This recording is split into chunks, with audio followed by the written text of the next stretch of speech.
ধন্যবাদ। এইবাৰো Rajdhar Bora higher secondary স্কুলৰে HS দ্বিতীয় বৰ্ষৰ জুনুকা দাসক আগবাঢ়ি আহিবলৈ অনুৰোধ জনাইছোঁ। ধন্যবাদ। এইবাৰ পাণ্ডু মহাবিদ্যালয়ৰ স্নাতক প্ৰথম বৰ্ষ যে আমাৰ গ্ৰছ এনৰোলমেণ্ট ৰেচিঅ' অৰ্থাৎ বিশেষকৈ উচ্চ শিক্ষাত 18 বছৰৰ পৰা 23 বছৰ বয়সৰ যিমান জনসংখ্যা আছে তাৰ খুব কম সংখ্যক অল ইণ্ডিয়া হাৰতকৈ কম সংখ্যক ছাত্ৰ ছাত্ৰী আমাৰ উচ্চ শিক্ষাত শিক্ষা গ্ৰহণ কৰে, অৰ্থাৎ গ্ৰছ এনৰোলমেণ্ট ৰেচিঅ' আমাৰ কম।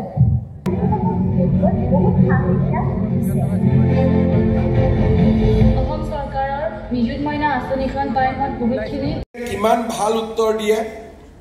উত্তৰত মোক কোৱা হৈছে যে অসমত কেৱল মাত্ৰ অসমত কলেজ আৰু বিশ্ববিদ্যালয়ত বিনামূলীয়া নামভৰ্তিৰ ব্যৱস্থা কৰা হয়।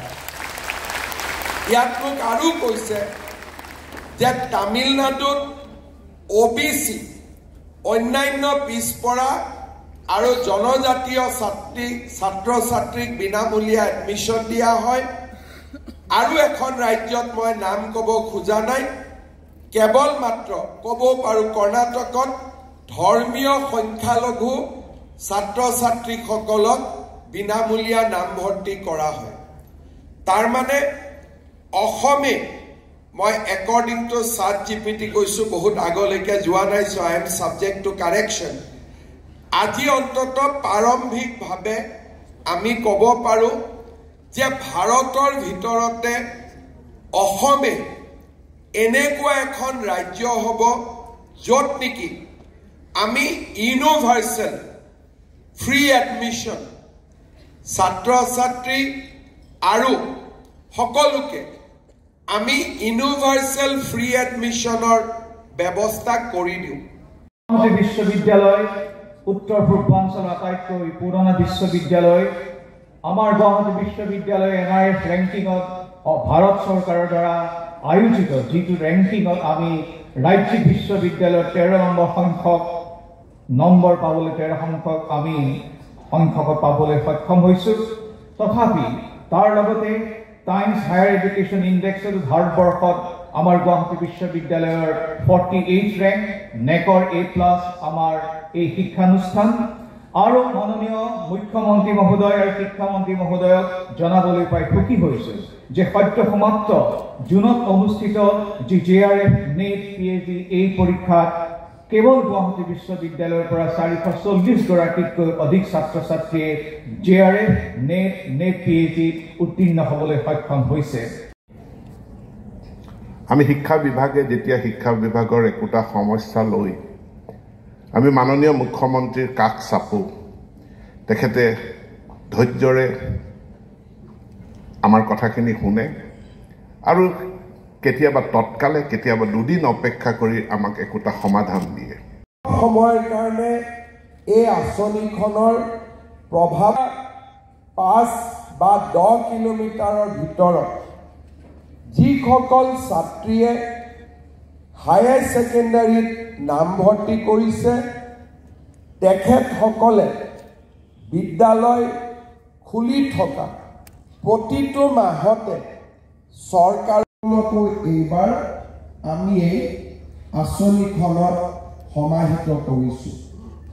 যোৱা বিত্তীয় বছৰত এই আঁচনিখনে 1,60,000 ছাত্ৰ ছাত্ৰীক উপকৃত কৰিছিল।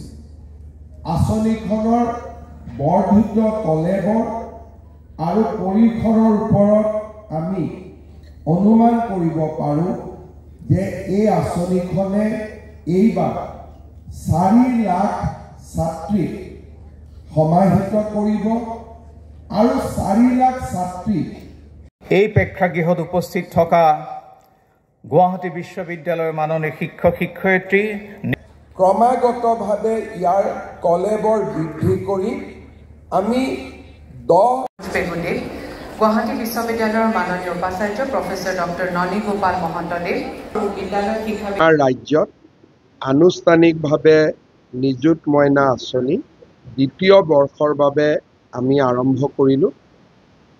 এই দ্বিতীয় বৰ্ষত কেন্দ্ৰীয় বিশ্ববিদ্যালয়সমূহৰ ছাত্ৰী আৰু প্ৰাদেশিকৃত মহাবিদ্যালয়ত সেল্ফ ফাইনেন্স স্কিমত যিসকল ছাত্ৰীয়ে পঢ়ি আছে তেখেতসকল আৰু কিছু সিলেক্টেড ভেঞ্চাৰ কলেজকো য'ত নেকি ছাত্ৰ ছাত্ৰীৰ সংখ্যা বহু বেছি তেনেকুৱা কলেজসমূহকো এই আঁচনিৰ আমি সুযোগ দিছোঁ।